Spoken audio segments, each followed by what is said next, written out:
Hi, folks. Welcome to Crisco's Corner. Hi, folks. Welcome back. And those of you that are new, welcome. Well. It looks like Jack Dorsey and members of Twitter, even though Jack Dorsey is no longer with Twitter and a lot of other people aren't, either by leaving or being fired by Elon Musk, lied under oath to congressional hearings. We're finding out more and more about their shadow blanking. Can't use the term because the algorithm will pick it up and ruin this video on YouTube. But let's check some threads here. Dave Rubin. We're also going to get a story from Timcast. Dave spent the last 2 days at Twitter in San Francisco talking to engineers, product managers, and yes, Elon Musk. Learned a ton about what's going on. Before I share, I want to know that after a couple hour meeting, I asked Elon, what could I share? And he said, anything that's true. Good for him. They're basically describing the code for Twitter, and it basically is this: a fractal Rube Goldberg machine, which is that. As they fix the code, more problems arise. A delicate balance he likened to a Jenga tower. One wrong move and the whole thing collapses. They're working nonstop, and both times they met were after midnight. Well, let's check a few posts from Dave. I met with several engineers who were doing a deep dive on my account, and why are so many others seem to be absolutely crushed after the 2 or 3 week return to normalcy when Elon first took over. They still have more questions than answers, but I did learn a bunch of stuff. Accounts aren't just hit with labels that are obvious to insiders. They now found more secret labels, which are causing shadow blanks. My account was hit with all three: recent abuse strike, recent misinformation strike, and recent suspension strike, even though they weren't on his Twitter account. They were secretly done in the algorithm, which is shadow blanking. It's unclear so far what these strikes actually do. While they can't do anything good, but for sure they suppress views and recommendations. They are trying to figure out to what extent. I also have many innocuous tweets labeled NSFW or NSFA, not safe for ads, which affect visibility in the timeline. Also, there's an entire keyword database so that machine learning makes sure not to provide violence, porn, etc. But it's a mess of overreaching words. Later, the word gay was on the keyword list, which will make you not advertiser friendly and harm the tweet in the algorithm. Backing up for a second, they found a recent suspension strike on my account most interesting because it was from July of 2022 when I was suspended for calling out Jordan Peterson's unjust suspension. So through suspension was reversed, the action on the account remained. Yeah, I'm wondering if that happened to me. I received a misinformation strike concerning their first Project Veritas undercover video. I appealed, and I will give YouTube credit. They said on appeal that it wasn't misinformation, but I'm wondering if the algorithm still shadow blanks my channel. Elon was bringing people in out constantly, and he seems to be aware of pretty much every issue. He thinks maybe the entire code has to be torn down and start from scratch. That's a Herculean task, but it might have to be done. At the end of last night, he said the whole situation is a flaming dumpster rolling down the street. Well, they got a picture of a dumpster fire.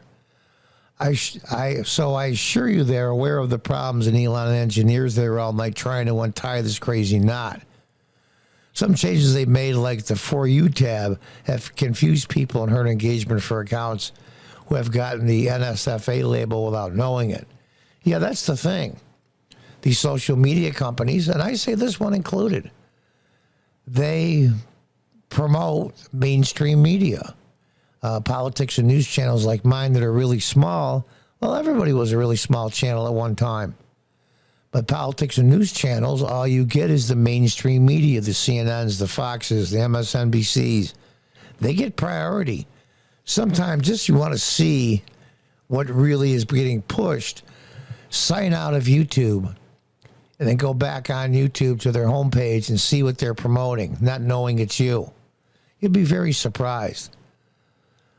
You also don't know for sure why things got so much better when Elon made the acquisition and why it seems far worse now. It's probably related to the excitement around Elon himself, which was coincided with the World Cup. My gut tells me they got rid of a lot of the evidence. In the old days they would shred it and burn it, but in this case they hide code or change code so they can't tell what they were doing on Twitter, but it left some of it very deep and nobody could find. On a personal note, Elon is funny as hell, laughs a ton, is really obvious he cares about Twitter and the free speech and the bigger problems facing the world. He doesn't need this headache, he chose it. That's true. Also, huge shout out to David Sachs, who is helping Elon clean up this mess because he believes in the fight for free speech as much as Elon does. And massive thanks to engineers who I opened up their computers, showed me literally everything I asked for, and were total pros. Oh, one either thing for now, Elon really lit up when he talked about the shifting political landscape and how anyone non-woke is now far right. That notion is deeply connected to how screwy things got at Twitter, and he's working to fix it despite the huge challenges ahead. Yeah, and here we go. Here's a picture here. I'm not going to do any sound, but here's a picture. He was in San Francisco, and this is what's going on right now. One of the most beautiful cities in the world, by far, for over a century. And look at it now. In the mayor of San Francisco, and the governor of California wants to run for president. He's got the nerve to look down at other states. Look at this. It's insane.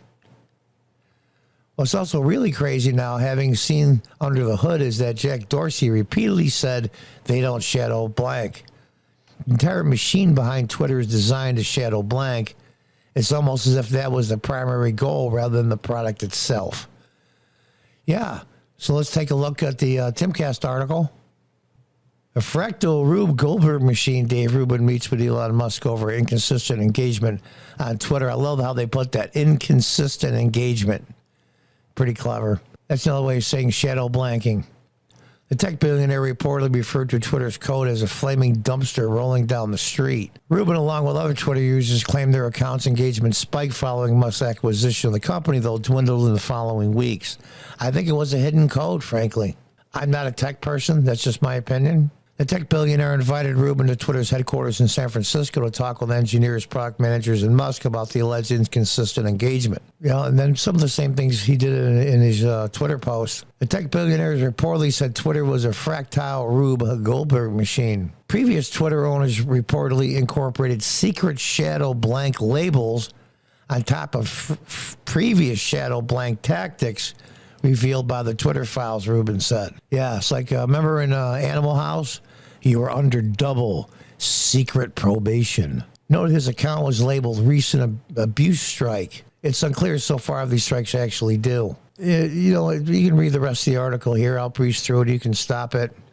At the end last night, it said the whole situation is a flaming dumpster fire, and we're not so sure how they're going to get better. Not so sure how they're going to get better. But here's the point I'm trying to make to end this video. Jack Dorsey, many other Twitter employees.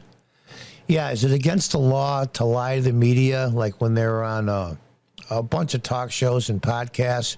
Joe Rogan, when Tim Pool happened to be there and called them out on their lies. They lied. That's not against the law. This makes you a scumbag. But they were under oath during congressional hearings and outright lied.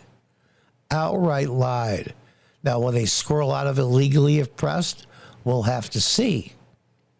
But I would love some of these people to get charged for lying under oath to Congress.